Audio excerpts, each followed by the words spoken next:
Hello, everyone. I'm going to give everyone a few moments to join in. I see that participants are joining now. So we'll hold off and get started in just a minute.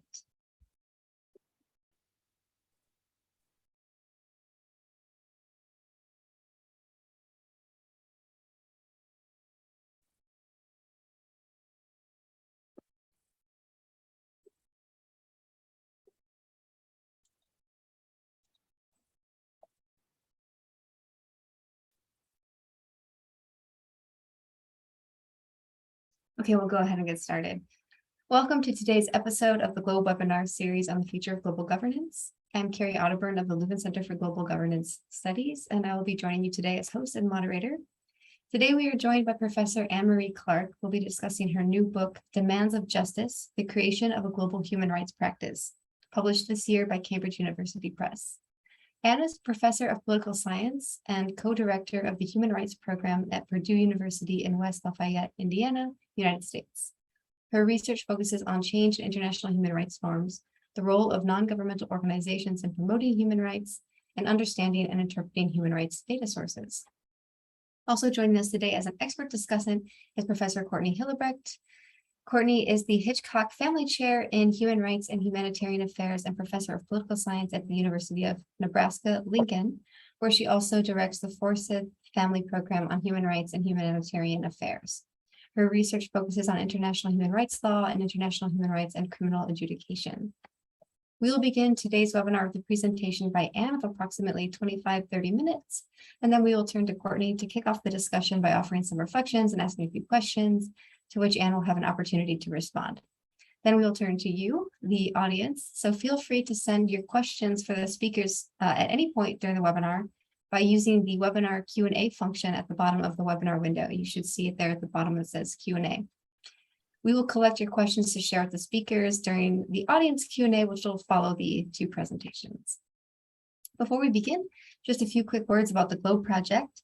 Funded by the European Commission's Horizon 2020 program, GLOBE seeks to understand the constraints and opportunities for the European Union in promoting its interests and values through global governance, with specific attention to four key areas: trade and development, security and migration, climate change, and global finance. The project aims to identify the major roadblocks to effective and coherent global governance by multiple stakeholders in a multipolar world, as well as look ahead to 2030 and 2050 in order to equip policymakers with the tools they will need to deal with future challenges. On behalf of the GLOBE project, I would like to thank Anne and Courtney for joining us today. And now it is my great pleasure to give the floor over to Anne. You have the floor. Thank you, and I'll be sharing my screen with some PowerPoints in a minute, but I first wanted to just thank Carrie and the GLOBE project for the invitation, and also thank Courtney for her generous willingness to offer comments. And this is a new book, and this is actually the first time I've given a talk about the book. So I've made some choices about presentation, and I hope that they'll be effective, but I am very open to feedback and any questions that maybe wouldn't get answered during the discussion. Please feel free to reach out and be in touch. So with that, I have my stopwatch set, and I'm going to share the screen and start the talk. So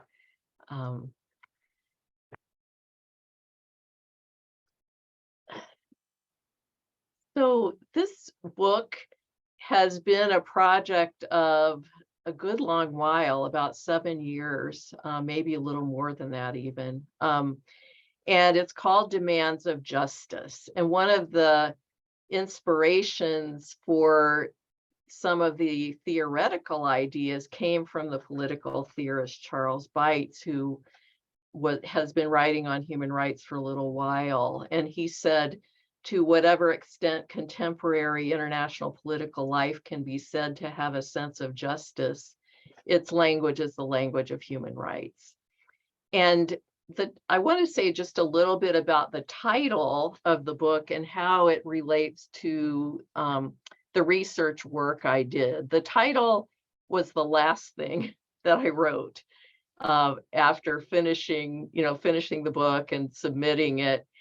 And I chose the title specifically because it has a little bit of a double meaning. First of all, human rights claims or demands rely on a sense of justice. So human rights language it's related to durable norms and practices that have been developed mostly over the past 50 years or so.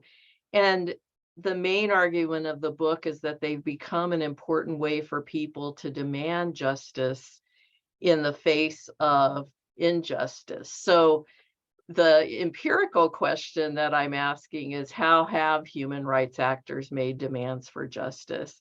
And one thing that inspired me to really think about this is the observation that ordinary people themselves, not human rights experts, seem to find human rights language useful in the pursuit of goals related to both legal and social justice these days. And sometimes the uptake of human rights language, I think, in the public sphere outpaces even the language of experts in law. And that's particularly with regard to social justice concerns that are at top of mind these days.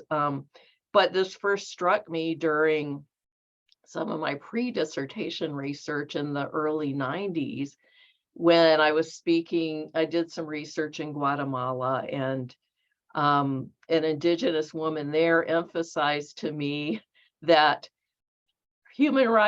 her human rights included the right to make a living. And this was after having lost her husband to the political violence of the 1980s. And increasingly now in my own country, the United States, we're seeing the use of human rights language in making political demands to address injustice, even when those kinds of rights may have what I would call uncertain existence in domestic law, national law or local law.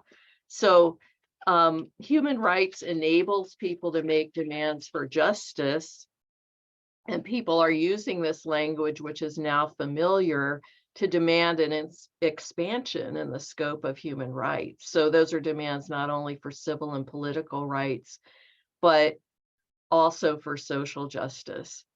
The second kind of meaning of the title, though, is that a sense of justice, as I found during my research, places demands on human rights activists themselves to try to make human rights a better reflection of a fuller sense of justice. And so the empirical question that I ask, that's the kind of counterpart to the first one, is how has justice made demands on human rights advocates? And I think this has been an important mechanism really driving efforts to implement new human rights concepts and new forms of human rights activism. I've interviewed a number of advocates in the book people who helped to make really historic changes in prevailing practices for seeking human rights. And it didn't just start for this book. My earlier book on Amnesty International's use of and development of legal human rights norms, I also did a lot of interviews for that a while back. But I make the argument in this book that justice itself places demands on human rights activists working for the rights of others to do more, to understand and try to address blind spots in human rights practices that stop at the incomplete realization of justice. And one of the things that I wanted to bring out in the book is that significant innovations in the early human rights period, say the 1970s, especially have had their roots in activist realization that human rights could and should do more than it's doing. And we're seeing kind of a launching, I guess, of this same criticism by academics these days. Now that, generations of human rights research has been done, we're also seeing and critiquing human rights models when it doesn't do enough. So I find that, and I try to speak to that, especially in the conclusion of the book, but the empirical chapters really kind of trace how those demands of justice have prompted innovation and change, and investigate how that happened. And I find that those demands continue to implicate what is really an incomplete realization of social and economic human rights. But my focus is to place this dynamic in the context of past periods of change in human rights work. So how have human rights actors made demands for justice, and how has justice made demands on human rights activism? Just a little bit of background on my reason for doing the research. And I've had a long interest in human rights change, and also wondering, how is it that we can understand change in the international system, particularly with relevance to moral arguments, which are downplayed in some areas of human rights theorizing, but I think are very interesting, because they're often made by external actors. The other interest that I have that's kind of developed in the last 10 or 15 years for me is an interest in preserving some of the stories and some of the documents from the early days of human rights activism. And this, I think, is especially important because, at least with regard to my exposure to Amnesty International staffers, they never have time to preserve what they're doing. It's one crisis after another, but the records and the stories are really, I think, important for scholars to understand. So in this work and in other work I've done, I've included interviews and also use of archival documents. And the photograph at the lower right of the screen is a picture of the files of Amnesty International urgent actions in the offices of Amnesty International USA. And one of the things I draw on for the book is a digitization project I've been engaged in with the cooperation of Amnesty and our libraries here at my home university. And we're digitizing, well, we have digitized the earliest urgent actions back to the 70s, some of which Amnesty had not done before. And that'll soon be an archive that'll be up on the web through Purdue libraries. But that's what they look like. They're old documents, a little bit crumbly, some of them, and I used some of them for some of the research in my chapter on Amnesty. So the motivating question for this work is, if human rights is a language of justice, how has that become possible?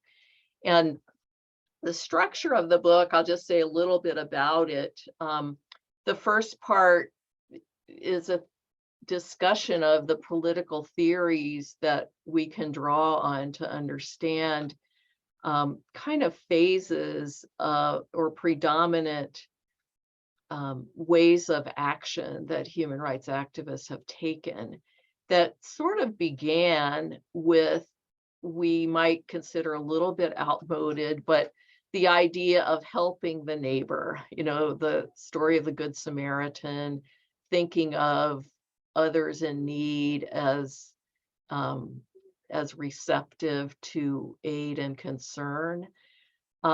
I find that that's kind of the basis for humanitarian concern, and you could see this approach in early Amnesty work as well as early work on promoting development. A second feature of justice is making political demands demands through law, and then social justice. And so I explore these phases through a case study on Amnesty International's Urgent Action Network and a case study on Oxfam, the anti-poverty group that adopted human rights principles in the 1990s to try to bring more social justice to the development sphere. And I'm going to talk mostly about the two items in bold, the theoretical basis, and then a little bit more detail on Oxfam. But because it's such an important background case, I'll say a little bit about the urgent action case now, and we can always talk about it more in Q&A. But for those of you not so familiar with Amnesty International's early years, they started in the early 1960s as a prisoner adoption group. And one of their slogans was remembering the forgotten prisoner, which, as I say in the book, can sound a little bit paternalistic now, but one of the arguments I make is that it really was an early way of extending people who wanted to help, to extend people's views of the global neighborhood, which is an important component of global justice, according to Amartya Sen. And so prisoners were adopted. Then there was a pretty slow process of learning more about this prisoner of conscience, imprisoned imprisoned for using their freedom of speech, often just slow, meaningful, but very slow. And in the chapters on amnesty, I describe one of the person who actually invented urgent action, Tracy Altfit Moe, who was an amnesty researcher on Brazil. And she started getting pushback from some of her contacts in Brazil, where torture was happening in late 60s, early 70s, basically telling her, you've got to do more about this because it's not effective. And so Amnesty turned towards a quicker version of sending bulletins within hours and getting people to put pressure on governments. So it was kind of an extension of their earlier work. And so I do a kind of description of this and then an empirical analysis of how the language used became more political and ways in which it tends to bring in ideas of justice over time. And then the second case study is what I'm going to talk about a little bit more. It looks like we have 10 or 15 minutes remaining after I talk about the kind of theoretical basis. And again, I apologize for kind of scooting through these very important theoretical lenses, but I guess that's kind of the nature of the beast right now. So I theorize that there are really three components. If we think of Beitz's idea that political life, if it has a sense of justice, its language is the language of human rights. Well, how did this happen? The philosopher and economist Amartya Sen talks about a sense of global neighborhood as one of the first and really basic kinds of justice thinking. And you can see this in early human rights activity, like the prisoners of conscience. One of the activists who had worked for Amnesty for a little while, Ellen Dorsey, said, early human rights action was, people in the North saw themselves as lifting up concerns in the global South. And that changed as activists interacted more with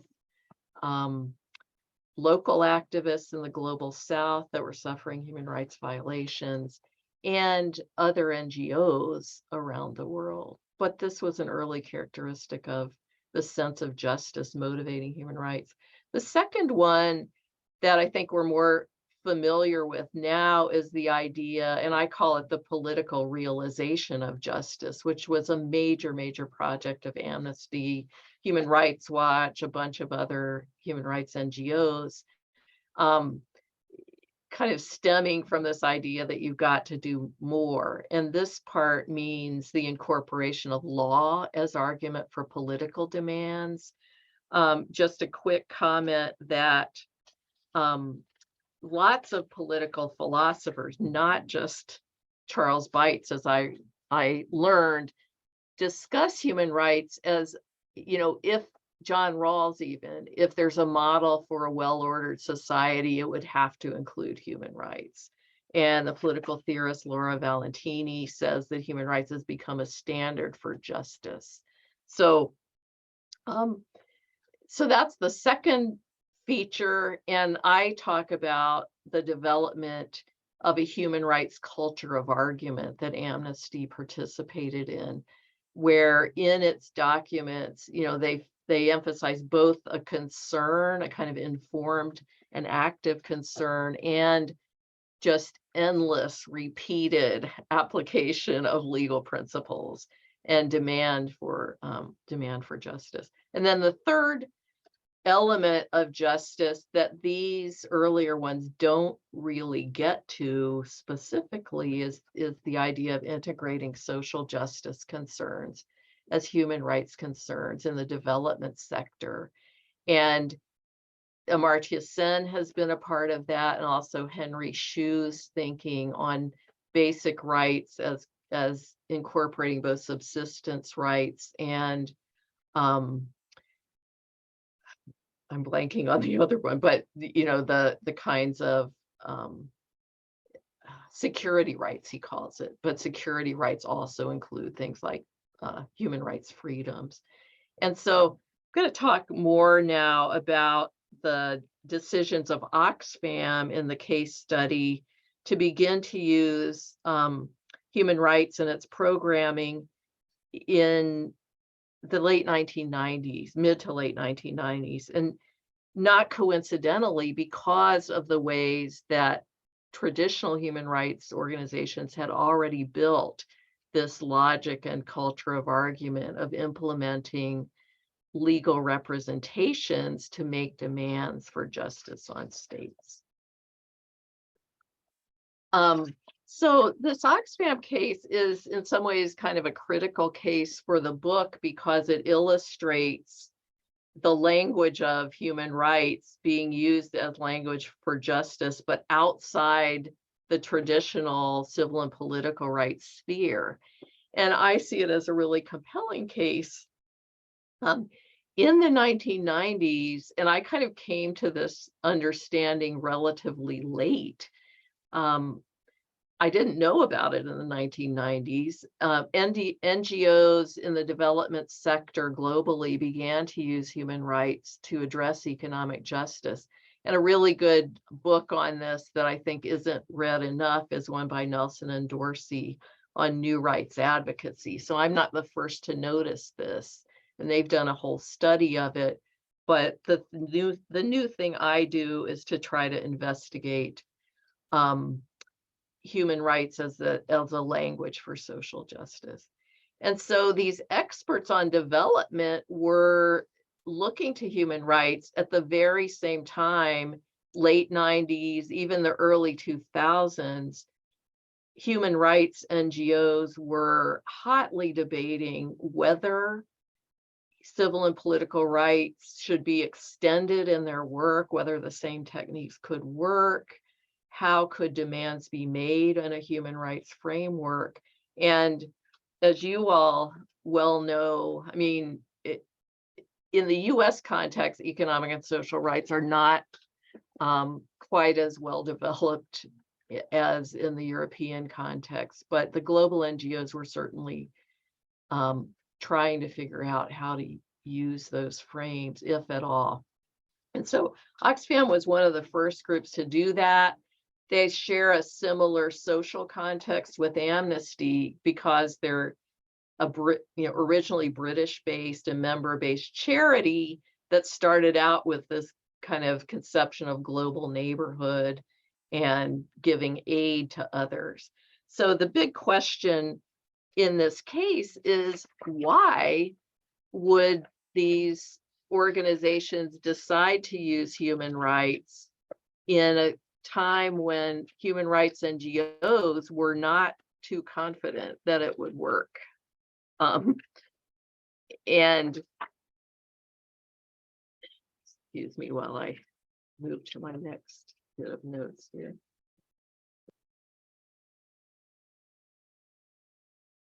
So my short answer to this question is that despite what the human rights NGOs were thinking, existing human rights culture of argument and the thinking about law and really the development of human rights norms in the way that they had been developed gave a kind of resource for expansion of human rights language to emphasize and support the political agency and civic membership of poor people.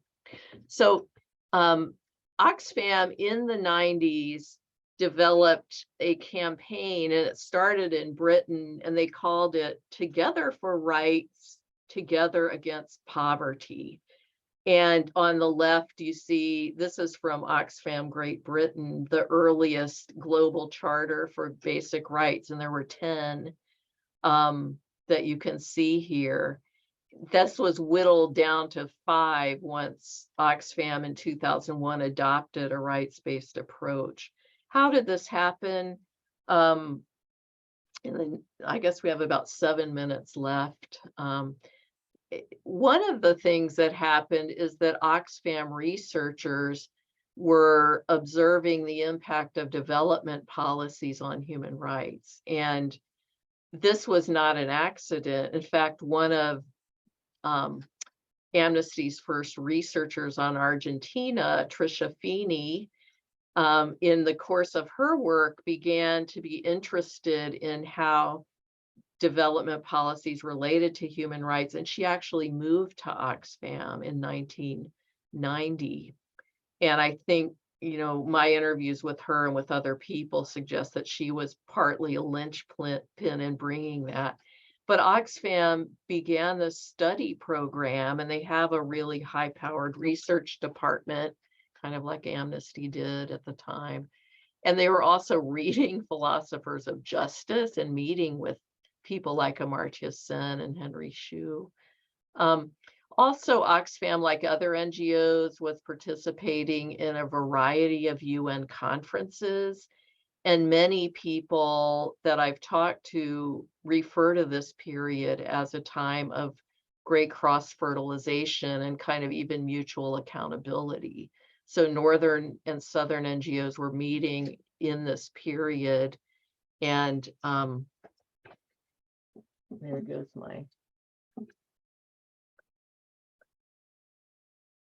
my early alarm. Let me see if I can turn that off. Okay. So they were meeting and developing a sense of mutuality, I think, that hadn't existed quite as much before. A number of people talked about anybody that was in the field, especially in Latin America in this time, was talking about human rights. And so Oxfam developed policies for using rights language to address social justice, and first tested this approach in selected countries. They officially adopted a rights-based approach as part of Global Strategic Plan in 2001. And Nelson and Dorsey, after their 2008 book, have kind of updated that into 2018 to talk about the spread of this approach. So it's been a fairly lasting one, even within IGOs. So just to sum up, what were factors motivating the shift to rights language and the shift to social justice issues like economic equality, interest in support of women and women's livelihoods. All of these things are evident in Oxfam's work in this period. One was this revolving door of staff experience and interest that led them to seek human rights as a resource for justice, exposure to human rights discourse, and kind of, again, cross-fertilization. Human rights offered a resource that other models of development that were state-centric did not, and that was the ability to call for states to be accountable. And Oxfam in particular saw human rights as protecting the political agency of poor people. So my argument is that these were conscious steps away from the needs and charity model to political empowerment. And they were conscious, and they were in the face of some pretty big costs for Oxfam that I could talk about. I mean, institutional costs of change, including some tax implications, but they did proceed with it partly because I think they saw it as needed to become more effective. So it built on the existing language of human rights applied to social concerns. I have one diagram. There are a number of diagrams in the book that trace language in Oxfam and Amnesty reports. This is one from the Oxfam's annual review that counts references to rights and justice over time. And for now, just concentrate on the solid black line from and the black dots from 1975 to 2000. Look, the Oxfam annual reviews were like really short documents. So they're not a huge number of references, but within the size of the documents, I would say they're meaningful. And what you see is that relative to other concerns like aid, emergency, development, a rise of use of rights language until, and this goes only up to 2001. So I see that as not proving, but substantiating the argument that rights became a more important part of Oxfam's discourse. So just to conclude, human rights is an imperfect justice practice, but provides rich resources for the practical pursuit of justice. And in the conclusion, I talk about two unique features of human rights that are, they're not fail-safes for human rights, and we can envision human rights becoming a different, maybe being supplanted by another way to pursue justice. And some, especially historians like Samuel Moyn, have suggested that civil and political rights have displaced progress on social and economic rights. But I find that that's not necessarily the case. So the two unique features of human rights practice is that one, it's subject to criticism via its own standards, and those I think are standards of justice and inclusion, and that there's some cause for optimism in that the content of human rights has shown itself to be flexible and open to new interpretations if people are pushing for it. So thank you so much. I'll end the share screen now, and I'm eager to hear Courtney's comments. Thank you very much, Anne. Before I turn to Courtney, I would like to just remind the audience that they can send their questions in through the Q&A box down at the bottom of the webinar window. And thank you very much, Anne, for this overview of your book. It was really interesting, and wish we had a little bit more time to go even further, but hopefully we'll get a little bit more out of the Q&A. And with no further ado, I'll turn over to Courtney. Great, thank you, Carrie, and thanks so much for the presentation and really for this book. So I'll just begin my comments by saying a little bit about the book as a whole, jumping into some of the dynamics that Anne unpacks within Demands of Justice, and then sort of leave with what I view as one of the overarching contributions of the piece. So let me begin then by saying that this book really makes a critical contribution to the literature on human rights and also on justice more broadly by inviting us to take a critical examination of the relationship between the concept of justice, the language of human rights, and the act, I would say, of human rights practice. And it makes us really think about the different ways in which the concept of justice and the act of human rights activism intersects.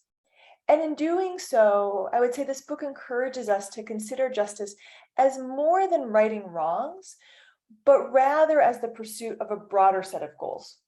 And that's the point that I'll come back to at the very end. In addition, and I think this probably goes without saying, but I think it's worth stressing, this book is incredibly timely. I was looking at the 2021 Civicus report, and according to Civicus, only 3.1% of the world's population live in a place where civil society is marked as completely free. Globally, as we've been seeing, attacks on human rights defenders continue to undermine the pursuit of justice and equity. And by centering the work on human rights activists through rich and inspiring interviews and really meticulous archival work, as Anne's sort of photo of all those documents showed us, this book helps remind us of who is doing this important work, why they are doing it, and just exactly what is at stake. So in the discussion that follows, I'm going to focus on three of Anne's main arguments or threads about the nexus between international justice and human rights practice. The first being the condition of care and expanding that condition of care globally. The second being institutional structure and the laws and politics of demands for justice. And then third, the integration of economic, social, and cultural rights or social justice into the human rights framework. And throughout, I'd like us to keep returning to this idea that the evolution of the pursuit of justice and human rights language and activism are co-evolutionary, meaning that they inform, challenge, and moderate each other over time. And again, to come back to this idea that when we think about pursuing human rights, it's more than rectifying a singular wrong, but rather about creating a broader sense of justice. Okay, so let's talk about the first factor, which is the condition of care.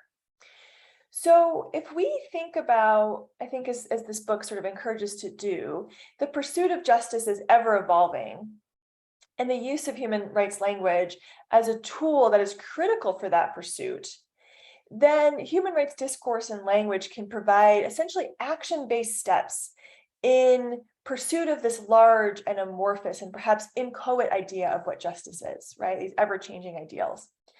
And some of the tools that Anne lays out for us in this book are conditions of care, habit, and appeals. And I want to pick up on appeals. I think this is hopefully helpful to prompt some questions too, given what Anne told us about her archival work. So in chapter 4, we walk through Amnesty's process of developing the urgent actions, that appeal process, and the importance of those appeals, as well as the information networks that undergird them. And Anne, this might be something that you could share a little bit more in the Q&A too, which is how these formal and informal networks among activists made this work of using human rights language in the pursuit of justice possible, and how that was perhaps a match that ignited some of these discursive and then changes in discourse and then changes in practice. So through this sort of having a central umbrella, but with this diffuse network of individuals working on these urgent action appeals, Amnesty was really able, according to demands of justice, able to spread the community of concern from local to international. And the language and the universality of human rights is critical of doing that. The other part I would suggest is that it's also an effort to transition or translate the individual to the structural. And as we go into the Q&A, one question I have is if you could elaborate a little bit further for us on the importance of having an individual anchor at the center of expanding demands for justice. Or to put it differently, how important are personal narratives and concrete examples at the core of urgent actions necessary to really humanize those broader demands for justice and allow activists and ordinary people to carry those messages across borders and engage with a new set of actors? could we imagine a world in which, absent those concrete examples and those very human dimensions, the same process unfolds, or is that personal narrative critical to the story? Meanwhile, thinking a little bit more about sort of the language here, in chapter 5, Anne unpacks the content of these urgent actions with rich descriptive and statistics from content analysis. And one thing that stuck out to me is the use of justice, particularly in the Latin American context, with respect to accountability norms. And I'm wondering if this is a Latin American phenomenon specifically, or is this sort of, did it start in Latin America and expand? And even when we think about the contemporary human rights and justice regimes, we think of them, one as being human rights and the other as being justice with respect to atrocities committed. And I apologize because, of course, my dog chose this precise moment to join in on the conversation. So I apologize.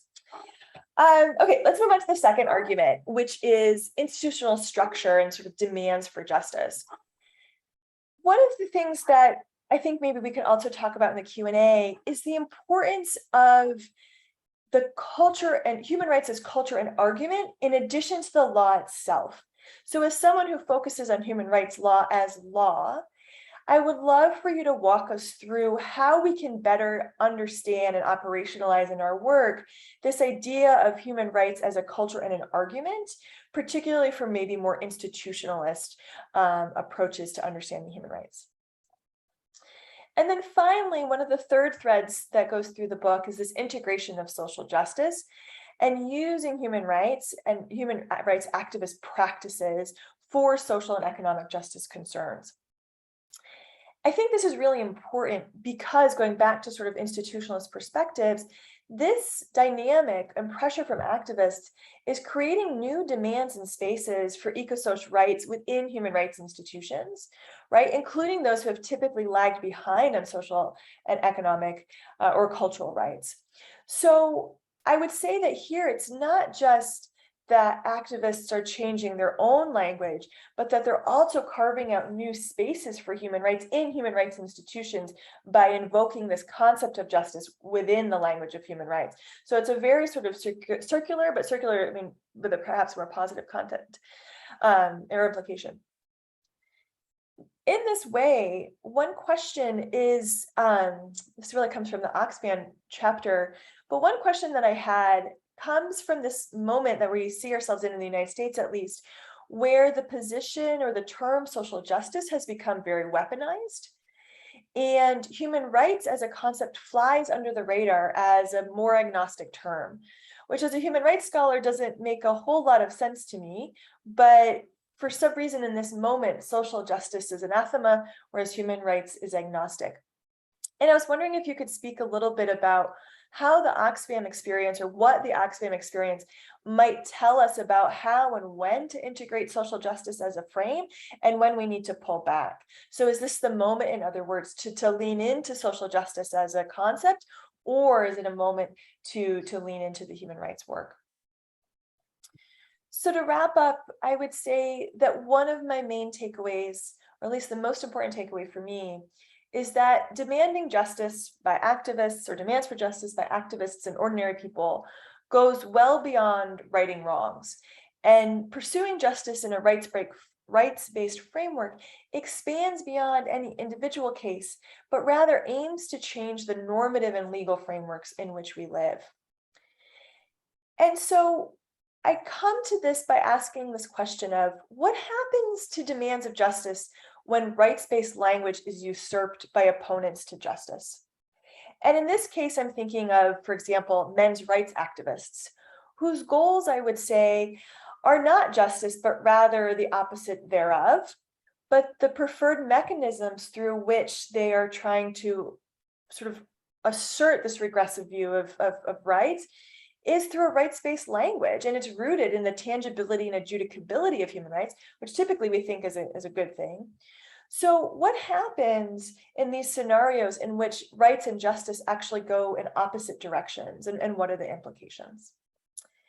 So I'll leave that question there and close just by saying congratulations, Anne, on this accomplishment. Demands of Justice is absolutely an extraordinary book about how ordinary and extraordinary people can move the needle, as it were, on pursuing rights and justice.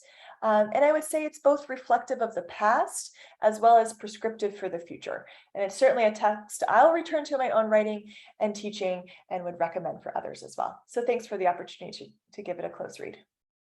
Thank you. We can turn directly to you then, Anne, to respond. Okay, I'm mindful of the time, and so I do want to leave time for questions. I really appreciate your questions, Courtney, and I'm going to have to think about a few of them, but just to maybe take up this last question about what happens when social justice is weaponized, human rights is more under the radar. And the other question about rights being weaponized. I mean, I think we can. I also really like the counterfactual question, but I guess one thing I'm thinking about is the debate in the 90s over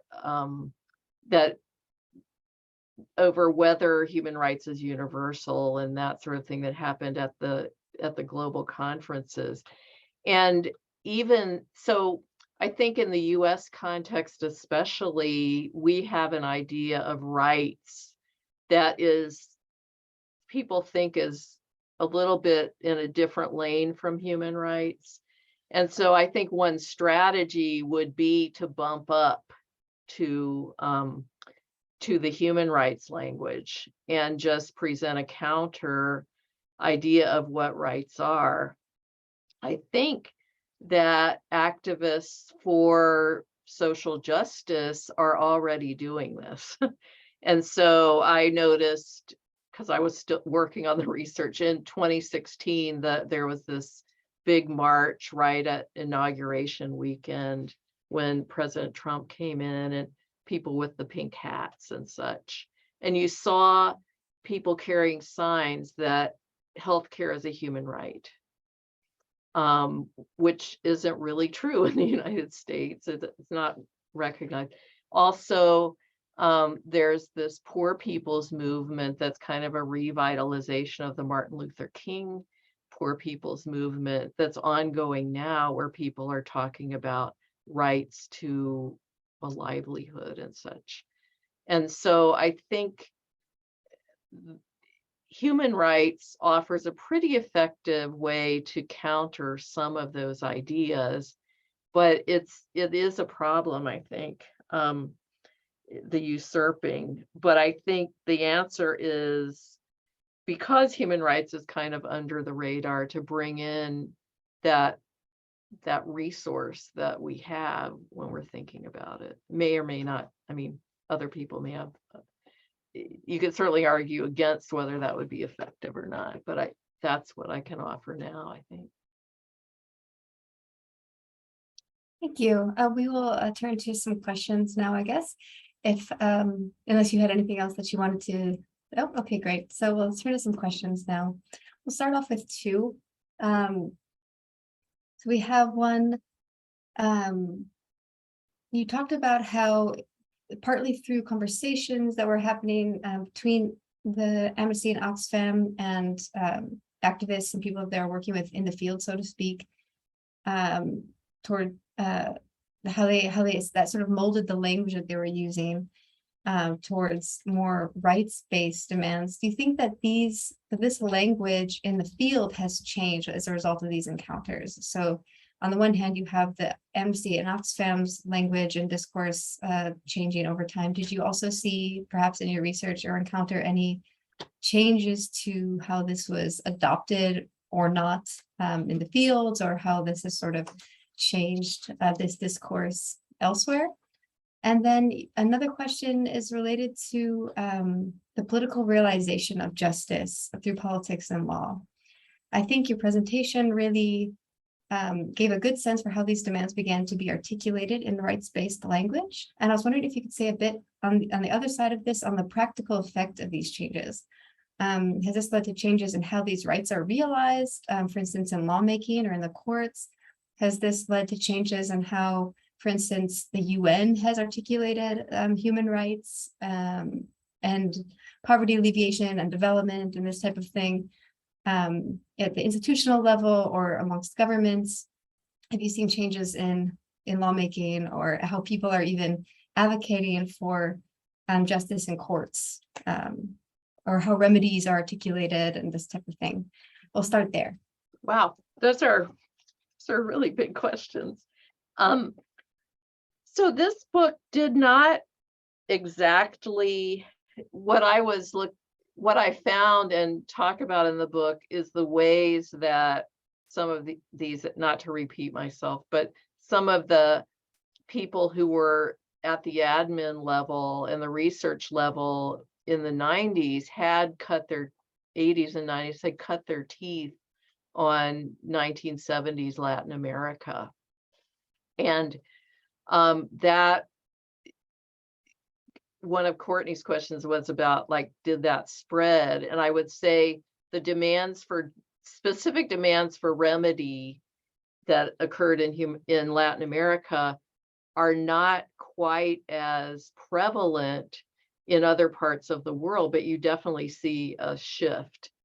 The question about did this language go back and change action in the field, I think I can offer maybe an idea based on I have a new research project on human rights defenders.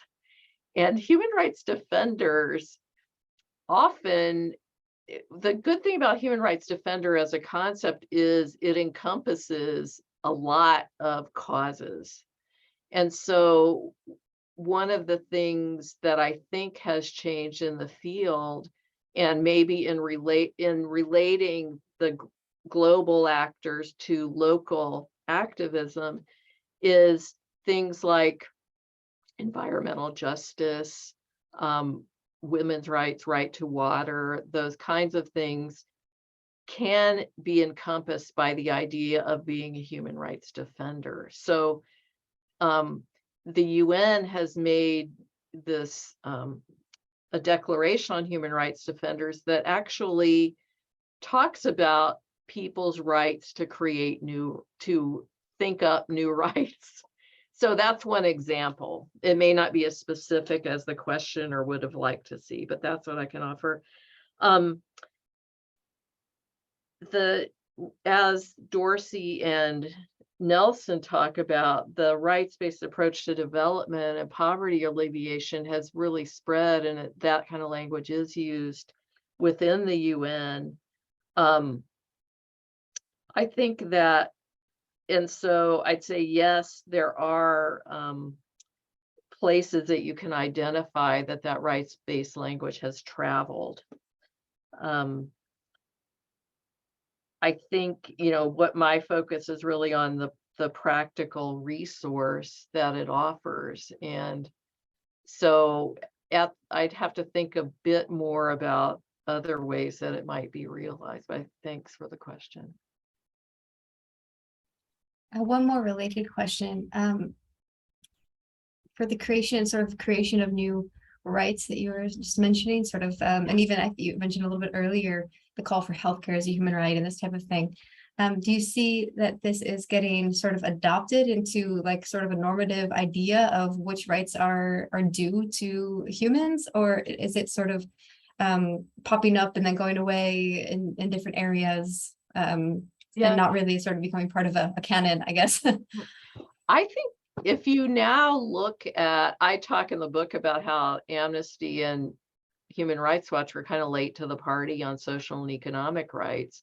But if you look at their websites now, you can find evidence of, Amnesty's always included social and economic rights, but not advocated. And I think most mainstream human rights actors accept that they have to work on this, and it's difficult to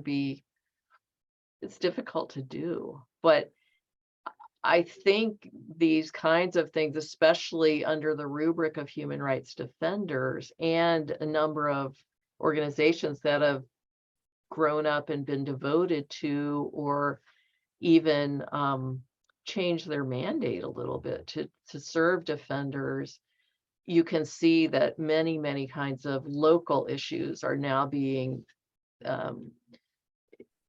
brought into the fold, I guess. So I just about maybe 9 months ago, I was interviewing the person that founded the International Service for Human Rights in Geneva, which used to be an organization to basically help connect NGOs to the UN human rights system. And I was asking him about the expansion of these concepts of human rights. And he said, we let the defenders define their issues. So there's definitely that kind of thinking out there. That's a Geneva-based organization. So they're right next to the UN mechanisms. So they're not pulling up their copy of the Universal Declaration and saying, nope, not one of these. Well, lots of them can be rooted in the Universal Declaration, but some of them are the like little forgotten phrases, I think. But yeah, no, there's definitely this recognition that it can be expanded. Human rights can be expanded. Really interesting. We don't really have a lot of time, but maybe just if you had one more question on where you sort of see human rights practice going in the future, if you had a thought or two that we can sort of end on. Yeah, well, I think there's still, there's a lot of work and research being done on the kind of stuff you're looking at, Carrie, the business and human rights and non-state actors, corporate actors, et cetera, and how ways to create avenues of responsibility and accountability. I think that's an issue, but I think I sound sort of like Pollyanna here, but the one thing about human rights that has surprised me, I used to be pretty non-optimistic about whether social and economic rights could be addressed, maybe because I'd concentrated so much on the civil and political, but just seeing the scope of innovations that have occurred, I think the challenges are going to be the power of states and corporations and, big data. And how do you address that within a human rights framework? But it seems that there are, a lot of activists are not afraid of that. And regular people are not afraid of it either. But the translation process is the really difficult one. How do you create some standards that can be systematically applied? That is really interesting. Well, thank you very much for this really interesting presentation. And thank you, Courtney, for your really insightful comments and questions. I think it was overall a very interesting presentation, and congratulations on the book. Thank you. Thanks to everyone who attended, even though I can't see you. That's the problem with these things. It's nice when they're in the room, but I guess we get a more global audience this way. And for everyone that is still here, I would like to inform you that the Globe webinar series does continue next month on the 8th of November with a webinar with Michael Manulik on his new book, Change in Global Environmental Politics, Temporal Focal Points and the Reform of International Institutions. And like all of our other webinars, you can register for that one at globe-project.eu. So thank you both to Anne and Courtney for this excellent webinar. Thank you. Bye-bye. Take care. Thank you.